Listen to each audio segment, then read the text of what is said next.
And here is the Writer's Almanac for Wednesday, the 17th of June, 2020.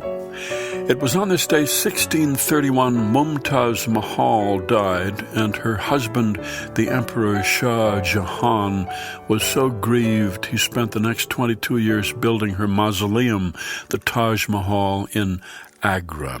She was his favorite. Of his 3 wives, she died giving birth to their 14th child.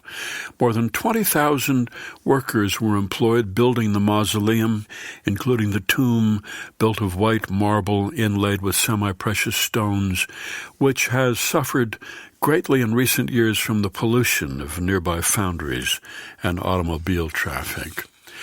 It was on this date, 1885, the Statue of Liberty arrived in New York Harbor, a gift from France, sheets of copper over a framework of steel supports standing 305 feet tall. And today is the birthday of John Wesley, born in Epworth, England, 1703, the founder of Methodism, which spread rapidly. By 1850, the Methodist Church had more members than any other Christian denomination in the United States. Methodists have established more colleges, hospitals, more retirement homes than any other denomination. And it was a Methodist preacher, William Booth, who founded the Salvation Army to reach the poor and the needy. Methodists also started Goodwill Industries in 1902. And today is the birthday of the poet Ron Padgett, born 1942, Tulsa, Oklahoma. Went to New York, go to Columbia University, fell in with a group of poets, including Kenneth Koch, Frank O'Hara, and Ted Barrigan. Here's a poem for today by Ron Padgett, The Center of Gravity. The military jeep was said to have had a high center of gravity, therefore subject to tipping. If you took a curve too fast, you might turn over.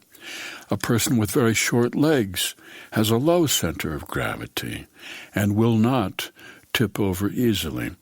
The ottoman, likewise. When a person is lying flat, he or she has the lowest center of gravity possible, as does a sheet of paper on a table. People floating around in outer space have little or no center of gravity because there's not enough gravity to have a center.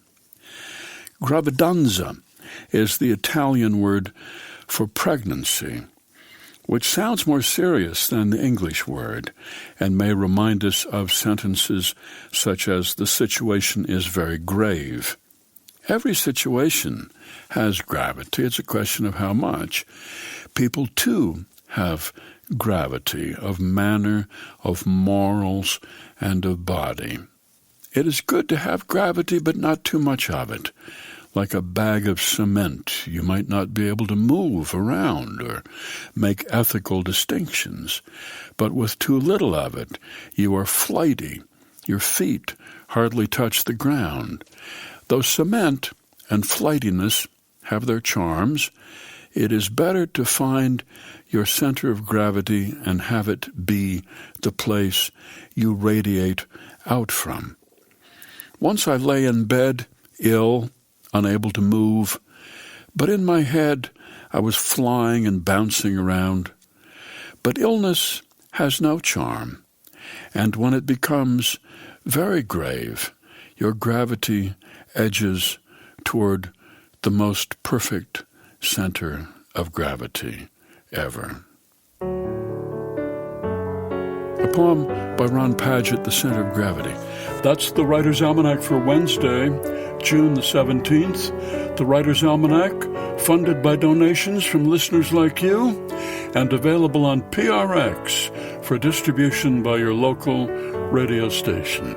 Be well, do good work, and keep in touch.